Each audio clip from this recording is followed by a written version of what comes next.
morning, everybody. My name's Melissa Silk, and I'm a blank screen, and it's just fabulous to be invited to open your conference. Here we go, technology. There's my finger. Alrighty. Can I have a clicker? Oh, yes, Joe. Here we go.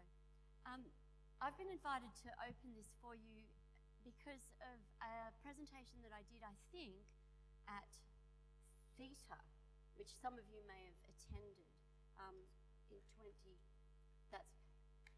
I'll just wander over here and do the arrows.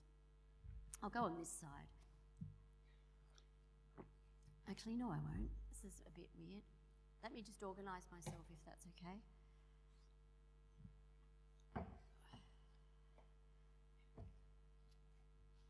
I have an adapter if you need it. Is that a USB? Sorry about this. Okay, just one sec. I just want to put that there.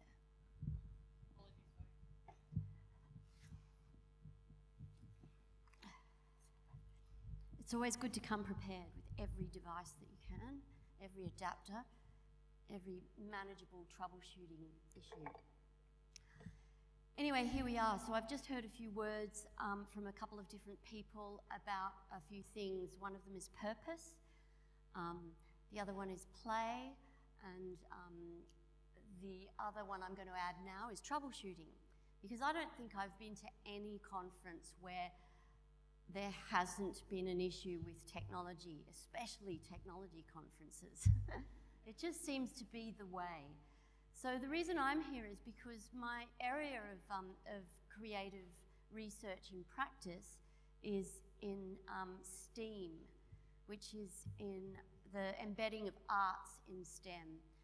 And I have quite a body of work to go through with you. It ranges from activities that I've developed within schools to the broader community. And at the moment, I'm the head of design at JMC Academy, which is a really quite a small creative arts academy, but it has 3 campuses, Sydney, Melbourne and Brisbane. I'm based in Sydney, but I'm regularly in Melbourne working with the people down here, and sometimes in Brisbane as well. Let's begin. I've called this Connected Curiosity because curiosity, I think, is the main driver of everything that I do. I want to dedicate this to my father, who, this is my late father, who encouraged me to be curious, especially in areas where I didn't feel comfortable, hence my pursuit of STEAM. I wanted to alert you to something that I wrote a little while ago, and this kind of links to what David said earlier. I wrote an article for the Australian Design Centre. It was, oh goodness me, it was pre-COVID, so it was a little while ago. And they were asking various people to contribute on onto the future. And I wrote a speculative piece which was about the future of education. And in some ways, partially, it's actually eventuated with generative AI. What I'll provide is a link to that piece, because it was really just sort of thinking, oh, well, what if, robots could take over the teaching? What if you could just ask for somebody to do your work for you, or ask an extra knowledge entity to be able to produce this information for you? Amongst other things, it is a narrative. It's kind of humorous as well as scary, lots of ideas. But I just wanted to remind myself, to remind others that exists, and I'll be able to send you a link for that. But here we are today, talking about STEAM.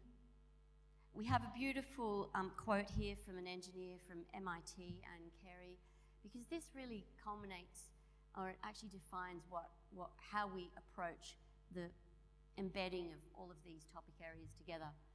Question like a scientist, think like an engineer, design like a technologist, build like an engineer, create like an artist, deduce like a mathematician. So that's where we start with students and also other people when we're delivering. I say we because I have a collaborator in Steampop, which is a little company that I run, which is really a very time-consuming hobby. And that's Annette Mauer. And we deliver a few programs to the build section of the Sydney Opera House Creative Intelligence Unit and that sort of thing, or that's their creative unit, I think. And that's where we start. But I'm going to go backwards now. Around 12 years ago, I decided that we should perhaps think about stepping outside of curriculum at the school where I was teaching in Sydney, and I decided to disrupt some content at that time and take a journey with the head of mathematics into a slightly sort of sideways look at maths and the ways that maths can be creative. So we started working and invented a course which was called Thinking Hyperbolically, pitched the whole idea to the principal at that time, who was very, very supportive, luckily. You can't do this sort of thing without support from your executive. And we created a course called Thinking Hyperbolically, and we ran several units over 3 years. And this is just some of the content that was created from that course, which was always embedded in some mathematics first and had to have an aesthetic product as its output. So it was either a physical or a digital product that had to be produced from the mathematics. What you see in front of you are a couple of items. First of all, there's a 2D representation of, the black and white one is a 2D representation of the mathematics of mazes and labyrinths, and the orange one is the 3D representation of that. And so it's a class set of students' work creating their own 10-level labyrinth, melded together into an artwork. The second item up there is my favourite piece. It's one of our very, very beloved courses, which I still kind of do a little bit of today, which was possibilities of the parabola.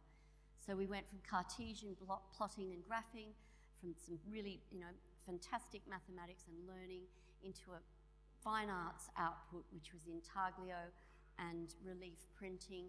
And this particular piece, I think, embodied everything that we were trying to do. It's elegant, it's two-dimensional, it's a fine art print, it appears to be three-dimensional, it has so many possibilities, it has metaphor, it just creates such a feeling of beauty. And it was created by a student who was had a so-called learning disability, who is now, I believe, a programmer in games and animation design. And I asked the student if they could give me one of their prints because it just embodied everything that I was trying to do. And that's it. Kind of looks like a donut as well, or a torus.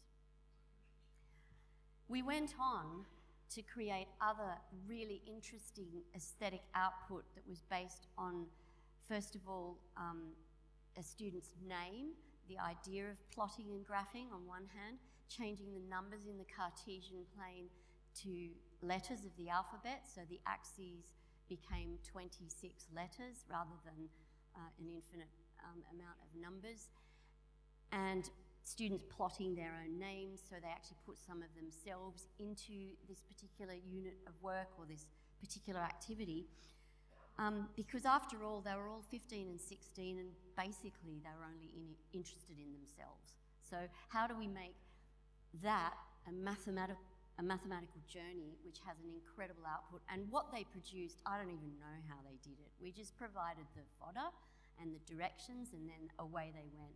And some of these beautiful forms that you see in front of you are representative of an individual human being. So their identity is embedded in those forms. We called them nomographs, and the equations you can see on the screen are actually the ones that they used to plot the first single line before they used the elements and principles of design to iterate and to create these forms. I have many of them. I have a prop. I didn't bring loads of props today, but I do have one. This here, which is actually a rather beautiful scarf, is the iteration of quite a few parabolic designs, not the nomographs, but the parabolas. So when I showed that to the director of the Museum of Mathematics in New York, when I got to know her, she said, "Melissa, there are a lot of really rich people in New York. Can you make more of them and we can sell them?"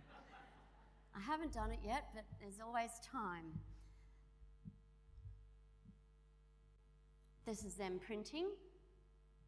This was the first group of individuals that went through thinking hyperbolically, and to this day, when I run into these students who are all now well and truly adults, they remind me that they felt like they were part of a special club. So it's worth the risk for some students. Some of them were very mathematically able, and some of them were so-called creatively able, but we put all of that into the mix because I don't think there's any distinction. I'll digress for a moment. Last night I sat on a panel with Eddie Wu. I'm sure you all know Eddie.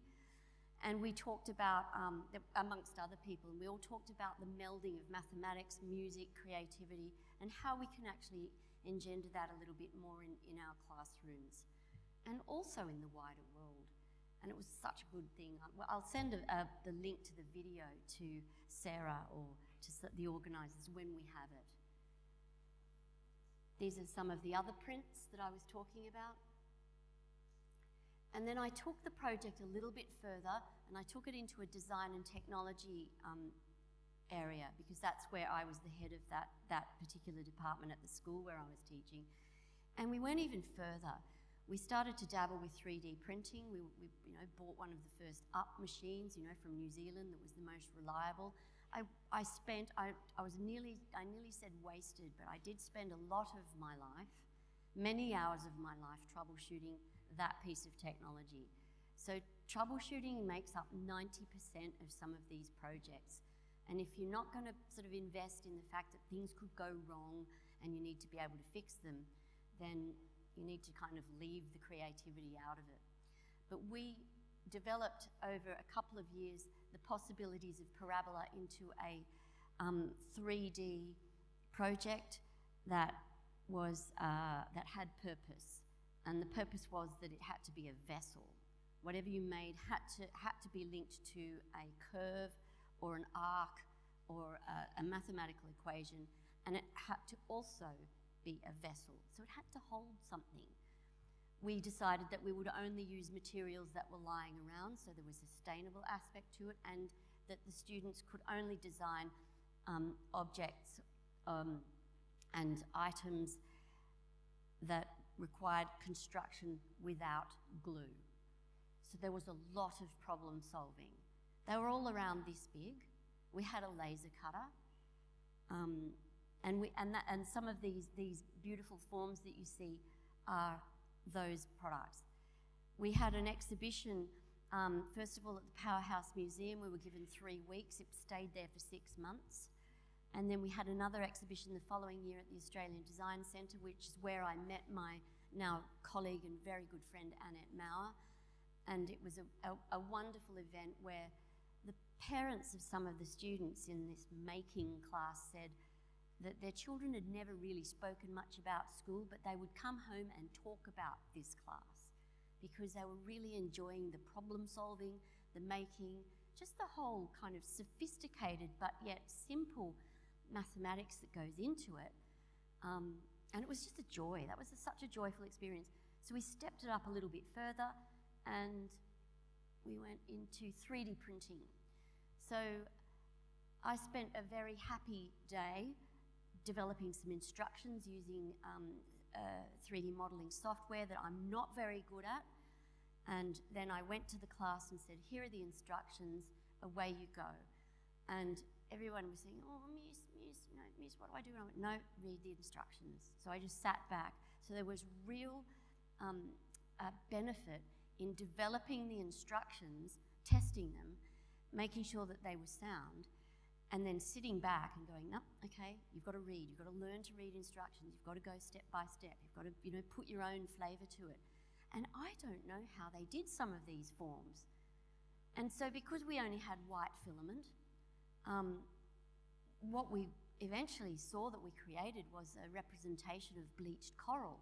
So again, there was sort of metaphor that was sort of coming into this beautiful project.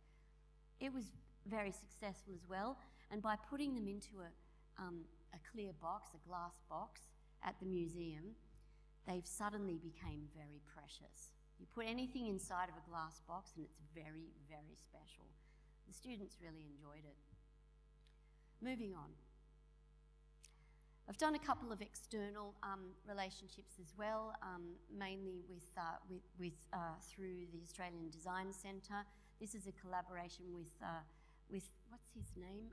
Chris Boss, who was the architect responsible for the water cube for the Beijing Olympics, and he developed this system of polyhedra that was based on, I've got to get this right, mathematical foam theory, and he had created these templates, and we would work with students to put it all together because it was about efficiency. It was the whole surface of the water cube is about holding in and retaining kind of conditions inside of that building with the least amount of materials used. So that's the facade. It's a natural pattern of soap bubbles. But, and here's the thing, this is what might interest you the most, this is actually a representation of what's called the Kelvin problem, which are truncated octahedrons, and the Ware and Phelan problem, which is the dodecahedron and tetradecahedron. So Arup, who were the engineers that worked on the design for the water cube with Chris Boss, they really lent on those physicists to be able to understand how to computationally transfer that mathematical information and that really beautiful biomimicry kind of circumstance into being a facade for the building. I could go on about that a bit long, but I won't. There are other areas that we in STEAM Pop and also in my practice as a design teacher that I delve into a lot, and that's biomimicry. So we've got a couple of examples here that I use in my creative practice, as well as I just like to share because it's about research.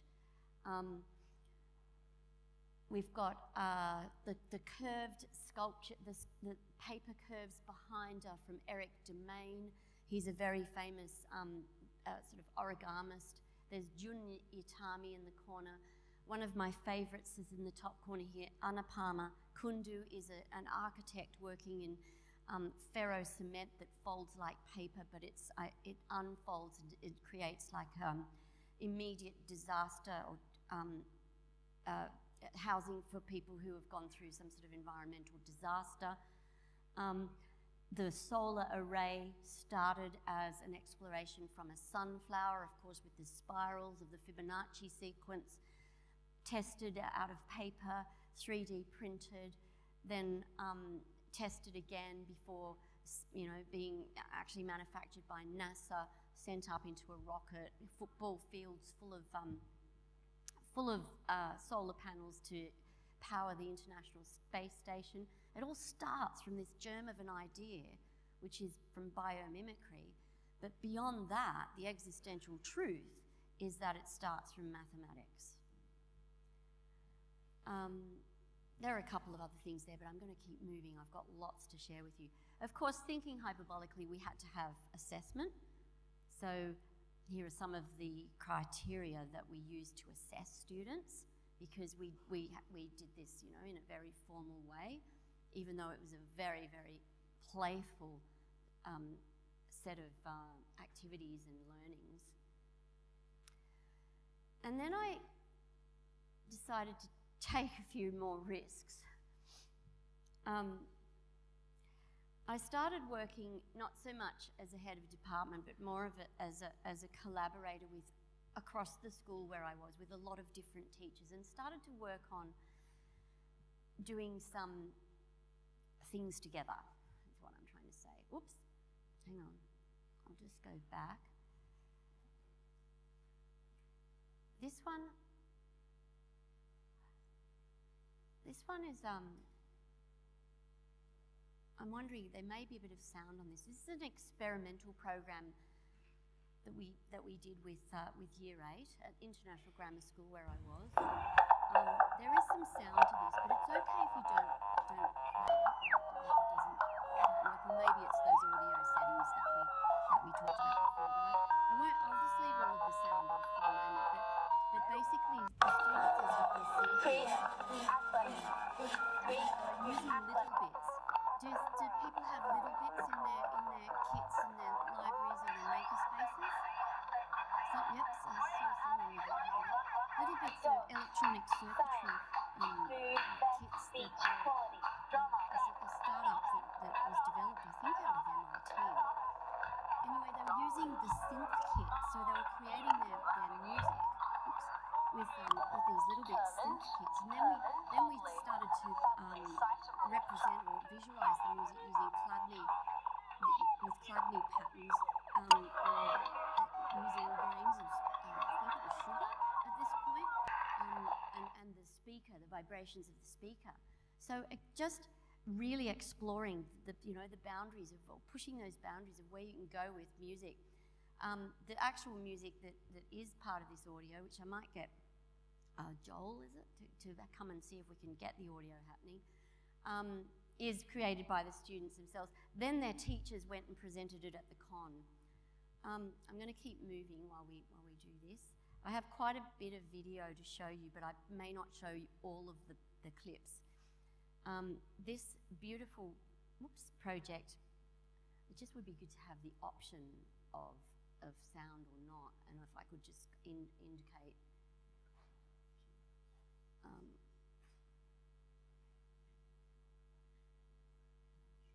Okay, let's not worry. Let's just do it all with me talking, yeah?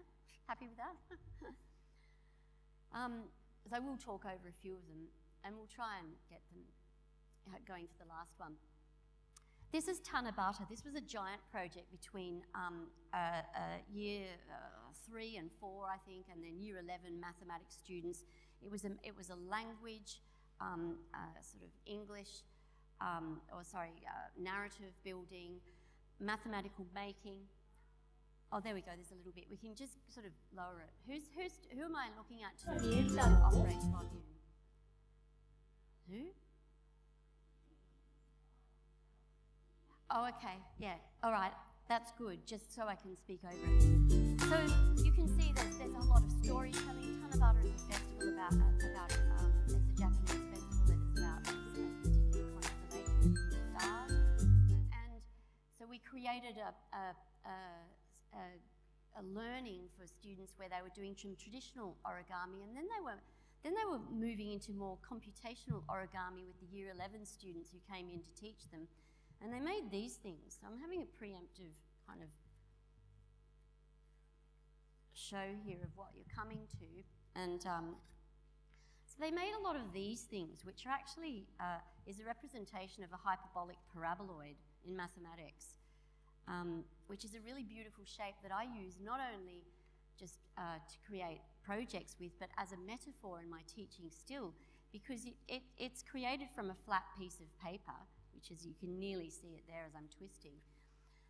So it's a flat to form experiment. But I use it to represent, oh, there they go. I represent convergent and divergent thinking and the consideration of alternatives. I've got a couple of these here to give away to lucky people. It's a really beautiful shape. It's also theoretically the shape of the universe. Where are we going now? Now, we've got a number of different things that are going to be going on here. I started working with kindergarten in their force and motion unit of work, and we created over a couple of years just different projects that were about how to represent motion, force and motion. And we included some augmented reality in one of them. Oh, they're not playing? I shall keep that one till last. This one. Actually, I'm going to go this one first. This first one was the first iteration of it. We created force and motion artworks by Rube Goldberg machines that the students made that would tip over little cups of ink onto a giant canvas, a giant piece of paper. And that didn't quite work for them, so they had to do some iteration to sort of troubleshoot why that didn't work. And so it didn't work because they're in their first testing and experimenting, they didn't have anything in the cups. And so they didn't know how far the ink would go. So then we got long straws and used the force of breath to create this artwork. And then we embedded their own stories of telling what they did for their parents to see using augmented reality in the giant artwork. So you can kind of see them accessing the stories, which is in this is the artwork there at the back. So it's this sort of crazy sort of Jackson Pollock type of thing. And it was just an amazing adventure. So just the blending of all sorts of technologies at that stage being quite new. I'm going to stop that one. I'm going to show you the next iteration, which was the same type of Rube Goldberg thing, but it was International Year of the Pulse. So we decided to knock over lots of cups of lentils and beans that year and to create artworks out of those things. There were 3 classes. They were called Kindy Blue, Kindy Gold, and Kindy Green. And so they were all creating these crazy artworks with their things that they knocked over from the Rube Goldberg machines. You can hear from the screaming. It was just an incredibly exciting day of after all of their testing and experimenting, and it all worked out really well. And right at the end of this little clip, you do hear one of the boys who says, "Oh, this is the happiest day of my life." So it was really good fun. And in year 1, the same thing. They step it up a little bit. We went back to using little bits. They made some Lego devices that had sensors, the little bit sensors on them, so that when some of the machines would go into a cave, they would light up. And the cave was literally just a cardboard box that we cut a hole in. So it's not like we had to make anything special. Then what we did, then we stepped that up again, and we created a giant machine, which we called Mini Machina, where we studied scale in mathematics, the mathematics of scale, and dinosaurs. And then we created snowflake patterns, so we've got repetitions, we've got elements and principles of design, and we've also got mathematics. And then we added it all together to this machine that operated via the little bits that the students designed themselves, and I just helped them to put together, and created this incredible kind of, I guess, bit sort of 19th century type of experience out of 21st century technologies. And paper. I love paper as a material. That one was really good fun too. So these are just what I'm saying here is just take the risks, find people to work with, and ask them to play with you in the journey. So it's a rare breed. I'm going to go to this one first. Oh no, just go. Where are we? What is this? This is probably is one of my favourite projects that I did in collaboration with schools. This was called Primordial Hum, working with the art department, who created masks based on the Azura tribe of mudmen from New Guinea, and Year 8 music. Sorry, I was just reminding myself. So the music that was being played in this event was only actuated by augmented reality embedded into the masks, or a little image of the mask below the mask. And you had to wear headphones to hear all of the 15 tracks that were exhibited as part of the journey. So it was a very intimate experience in a collective way. So everybody's having their own experience here of this exhibition, but we did create it as a collective. So it was kind of interesting. It's a bit like, I guess, when you go to a museum and you wear the audio and go around yourself, except that we were all together experiencing the same thing. And you could see people really engaged with it and listening. It is quite beautiful. Oops, So we're talking a while ago. But this one was one of the last projects that I did in schools that led me to develop this further, outside of school. I called this light fold.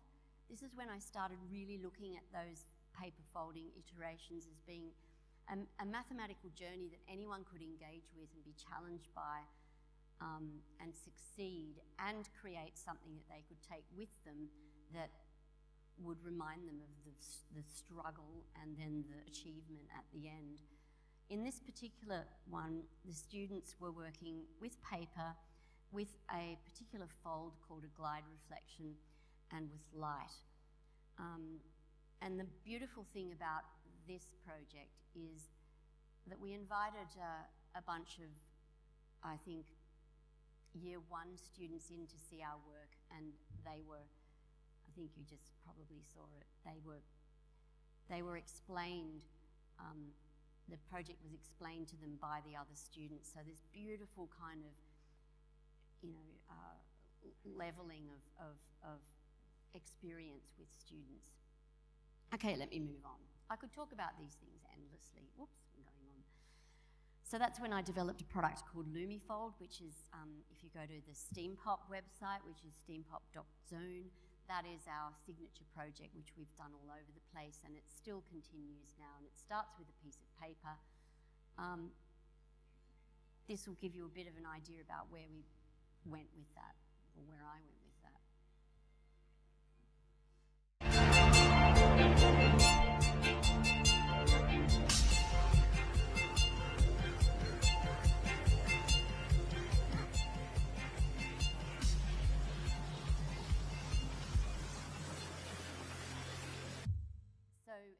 We went to Vivid with that one, Vivid Sydney in 2016, which was another amazing event. Then I thought, oh, okay, might as well do a PhD. And that's my PhD plan, putting all of that type of knowledge and sensibility into a project, which I wanted to take outside of an independent school, which was actually quite well resourced. So I worked in the public system in New South Wales with a bunch of schools in Western Sydney, and I created similar projects and brought teachers on board and mapped the transformation of the teachers in their challenge to be part of these projects, because they are challenging. That's also kind of like how my brain works, so it's sort of going this way and that way, and it was a very worthwhile thing to do. Where has it led me now? Oh, this is something that I discovered as part of my research, which I use a lot in my teaching now, and I think is really relevant for everybody today, in that, we all know about the 21st century skills, but the 22nd century skills, if you can call them skills, or let's say attributes, or even needs or desires in research, are these: that community, connection, culture, and care, the 4 Cs. There are the 4 Cs of the 21st century, but I think the 4 Cs of the 22nd can be added to those, and that's what I try to do in my teaching now, even though it's at a tertiary level. It's still all about, how do we nurture care? How do we contribute to community? How do we create culture that's actually based in equanimity? It's difficult. This is one of the projects in schools for the research. Is that going to play? Oh, yeah. So I will talk over this. They're all quite short. This was a 7-day program as one of the research projects with a school in Western Sydney, where we had about 120 students or something, I think it said, and we did 5 significantly challenging projects with a group of about 10 teachers, which all had to have some sort of integration. There was mathematics, there was technology, there was augmented reality, there was robotics, and we had to have some sort of integration of those things to be exhibited in the local shopping centre, because that was important for the school to get some sort of exposure. They were very unknown, but they were a pretty, part of the school was fairly progressive, great teachers, really motivated. It was very, very energetic and engaging. I took a bunch of pre-service teachers from University of Technology in Sydney with me to volunteer, and they got so much out of it. One of them ended up immediately in a job at that school. The following year, after they exhibited the work in the local shopping centre, the following year their enrolments went up by 20% for year 7. So it was this like really massive kind of push just to do the what if, you know, take that risk, let's just do this. It was incredible. And they still run their STEAM project now, even through COVID, you know, shutting everything down.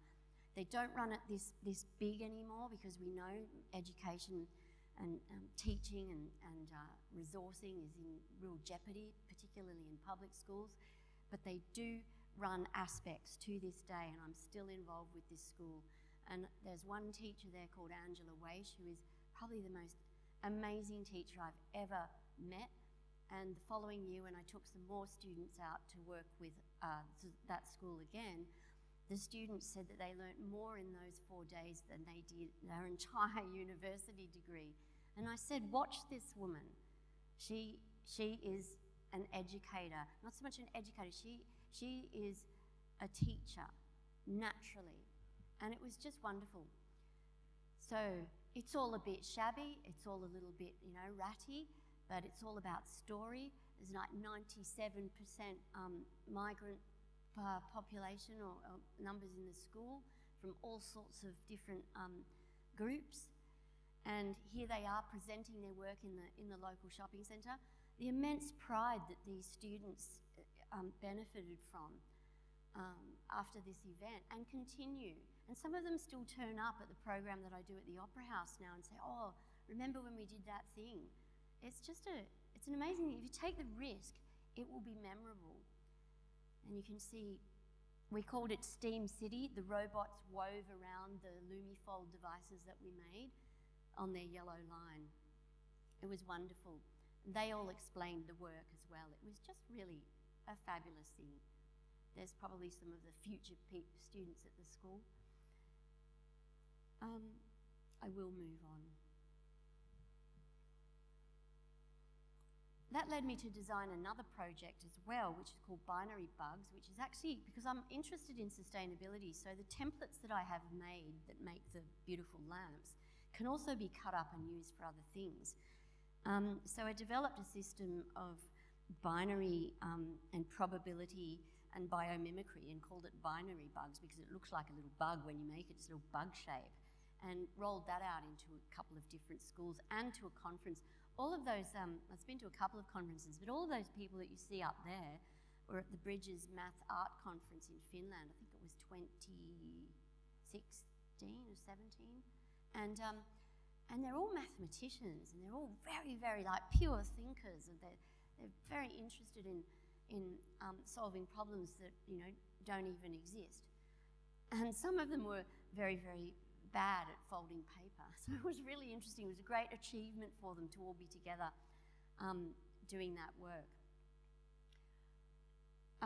Hungry Birds, again, is my beautiful friend.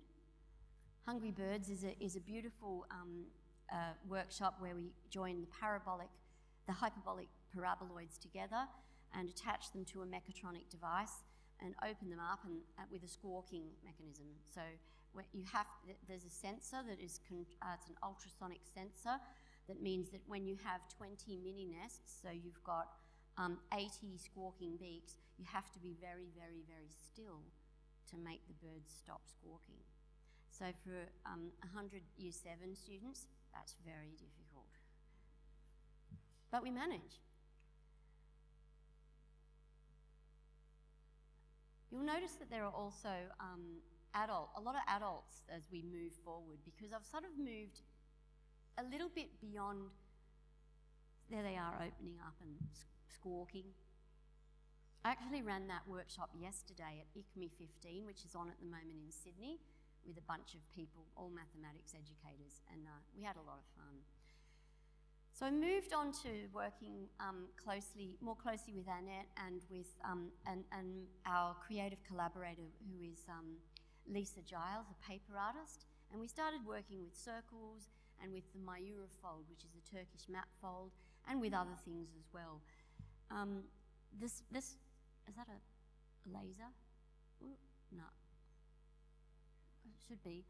The one in the middle here is one of our Opera House projects for their Build project. It's all about circles. It's all about circles and what you can do with circles, but it starts by flattening the sphere and understanding what goes on when a sphere is flattened, and we look at the conic sections, which one of them is a circle, of course. There are all sorts of mathematics within a circle that you can engage in as well. This is Lisa over here.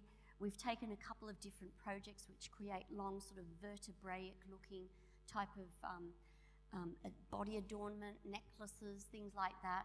We've taken this to a couple of different places in conference settings and in community settings around the world. And it's just been a really joyful and playful experience. Again, just taking risks to get outside your comfort zone and sort of do something a little bit different. The image over here is actually one of our latest projects called Bucky's Circus. So Buckminster Fuller, the great thinker from last century, he created a system which was called the vector equilibrium. And it doesn't matter if you don't know what that is, because it's a little difficult to explain, but what we did was take it and start to create it in a more solid form with circus patterns. And so we reference the mathematics, but then we sort of mix it up and have some fun, a bit reminiscent of juggling balls. That guy is the co-director of the Museum of Mathematics in New York, and he came along and made a couple of balls and was throwing them around, and it was great fun. So we've got a number of different things related to spheres and circles just by having a go, having a little play with it. There's some more interesting things that are happening with circles here. That's one of the necklaces. And then we started looking at the Mobius strip as a form of creative practice. And what happens when you have a Mobius strip that is not just a rectangular piece, but it's an interesting shape. It's a not uniform shape. There's no uniformity to it. And twisting it around a bit. And then we entered it into a fashion show, would you believe? This one here, this like crazy sort of looking hat, everything had to be made of paper, and we got in, and it was just this marvelous kind of way to again, extend the elegance of what mathematics can be. And took that a little bit further. The woman at the top there is wearing a beautiful adornment which is made of several Mobius strips interwoven together. So the main pillar of our practice, and my practice in particular, is that I'm not an artist that has a show who wants to exhibit. I'm an educator who wants to share. So one of the words we were talking about before was sharing, so that others who participate create a beautiful form, and then take it home with them. And it's theirs. So there's some ownership in the participatory experience. There's a sense of involvement and inclusion. That's what brings me the greatest joy in doing what I do in STEAM. This other garment here is the second one that we put into this show, which, as you can see, is a pregnancy, but the pregnancy is based on an expansion of, again, the glide reflection pattern that is this kind of origami seki, which is computational or mathematical paper folding, which is termed as having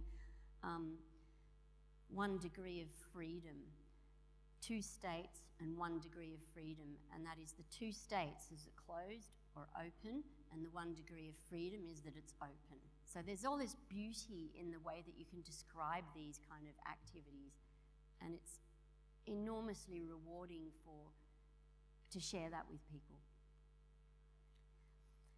So then we went into lockdown. I did a big project during lockdown for UTS, which was with 250 school students. All of us are in lockdown, based on an artwork which is on the bottom left here. The name of the artwork is Floric Antenna 1, and UTS purchased that artwork, and we created a learning module for the artwork. That's how I knew about that artwork.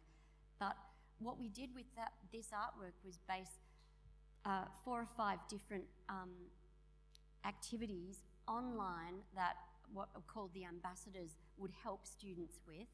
It was quite difficult to do online, so the whole thing was run through Canvas. And what you can see in front of you here is the combination of many of the students' work in what's called Voronoi partitioning.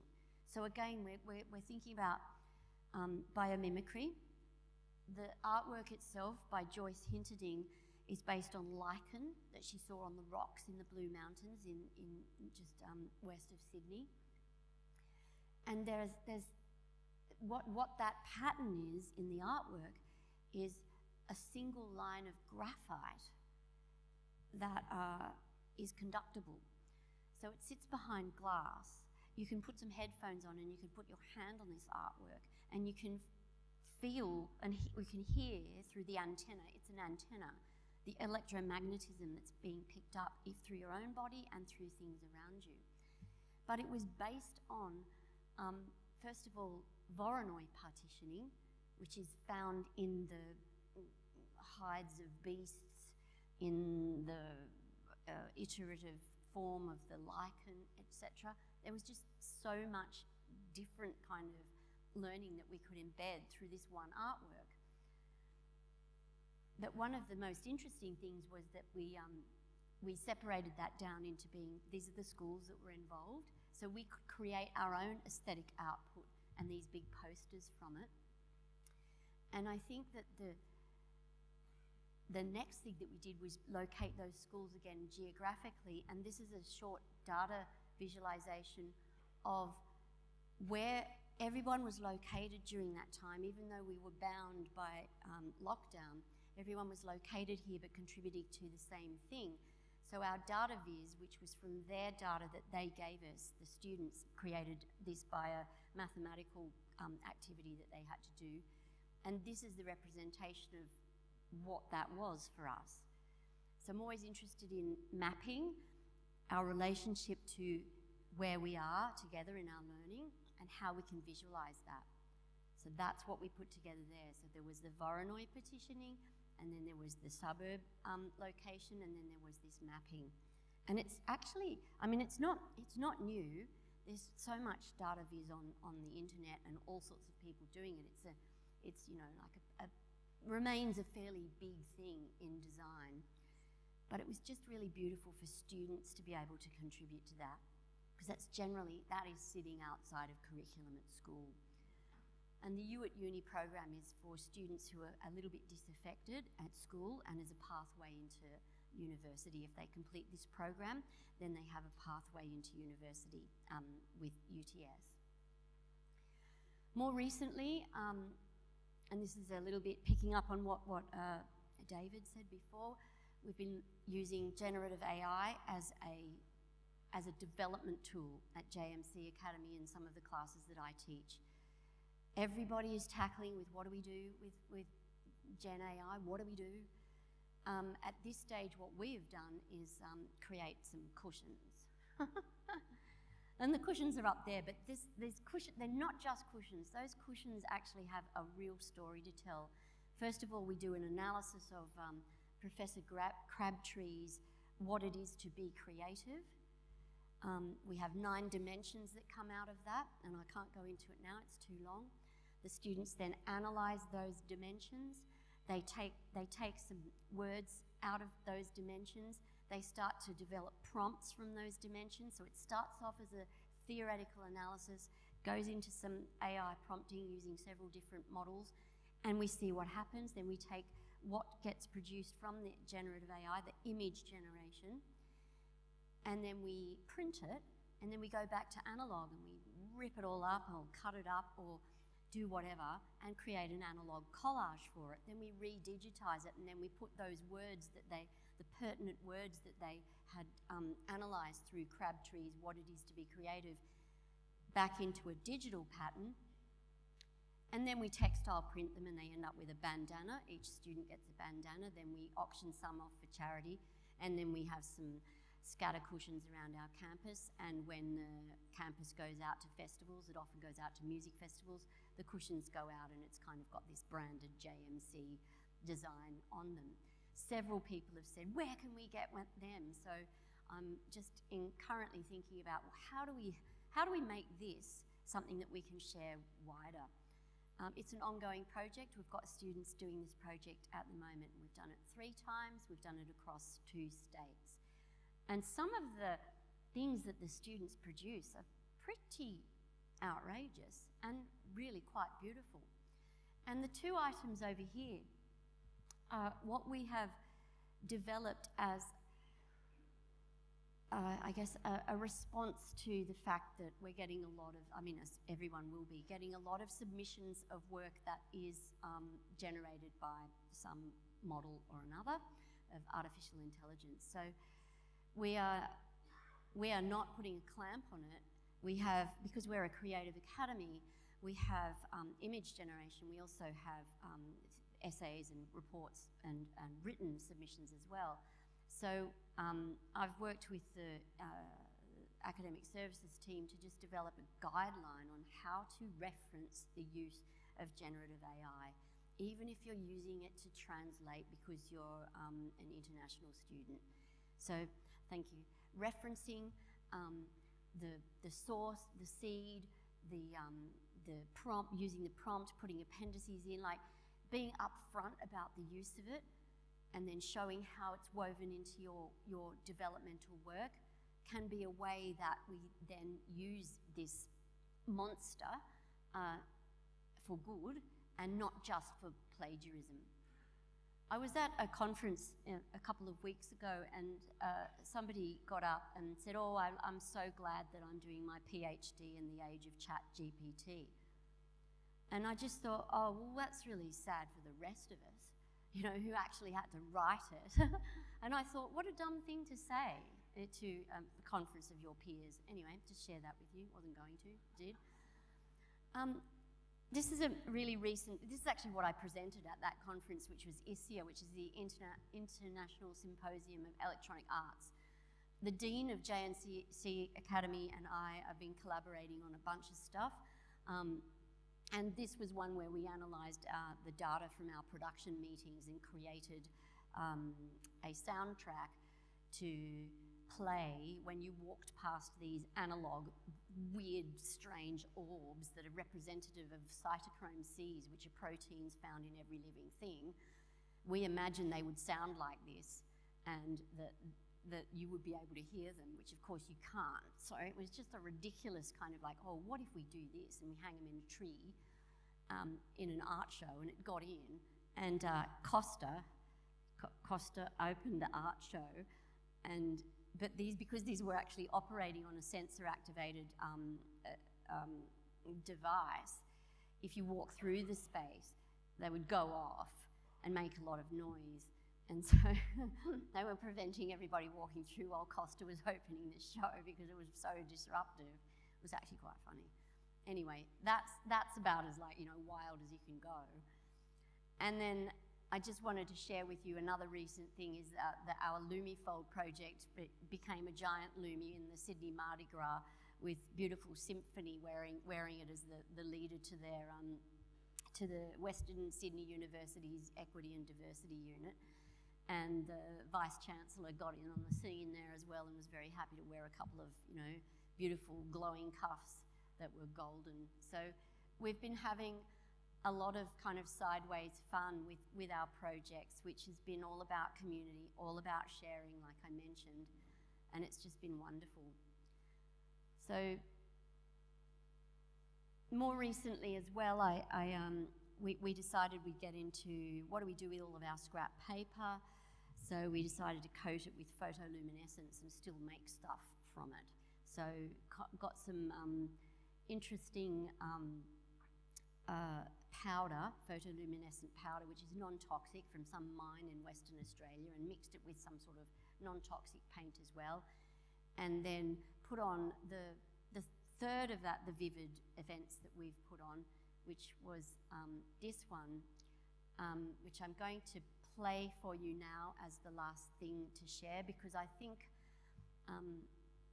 Annette and I in STEAM Pop, and Lisa as a subsidiary, well actually no, Lisa is a very integral part of our little group, but Annette and I collaborated this time with Kirsten Banks, who's the First Nations astrophysicist who's decided now not to go into academia after completing her PhD, but is becoming an influencer.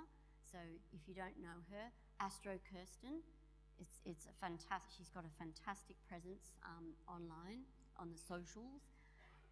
But this was a beautiful event that we put on in 2022. It took us 3 years to do it because, of course, we couldn't for 2 years. And I want to play this for you with the sound, if you don't mind, and you'll kind of see this is one of the culminations of what we've been trying to do, and the sharing and the joy in embedding mathematics, STEM, with the arts and making. Let's play.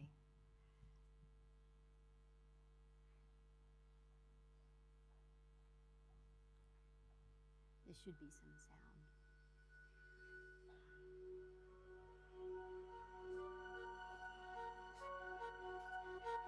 You can crank it up if you want.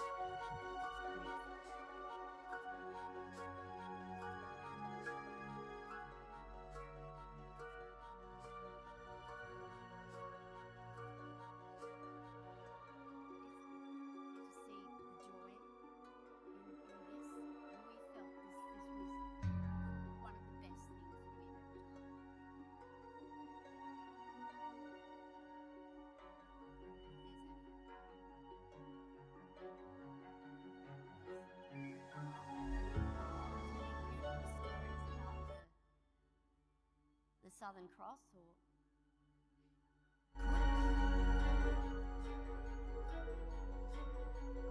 mathematics, the questions, the audience participation.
Even any light, but UV was quite powerful.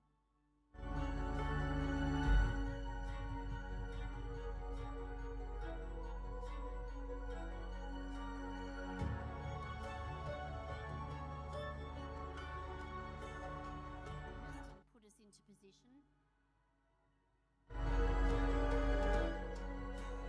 Getting the 5 stars of the Southern Cross.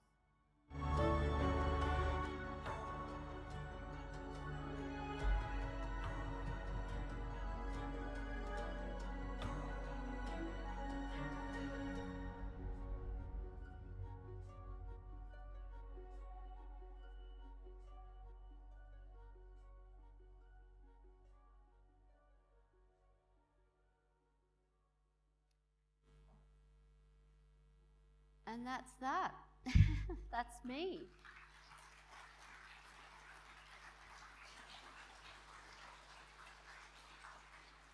Thank you, Melissa. That was a beautiful presentation. And on behalf of the VALA committee, I'd like to present you with a small token. Thank you very much. But we'll also be planting 15 trees on your behalf as well. Oh, I'm so glad about that. Thank you. So thank you, everyone. Morning tea is downstairs. You have until 11:30 before the next session starts, but let's give one last round of applause for Dr. Melissa Selk.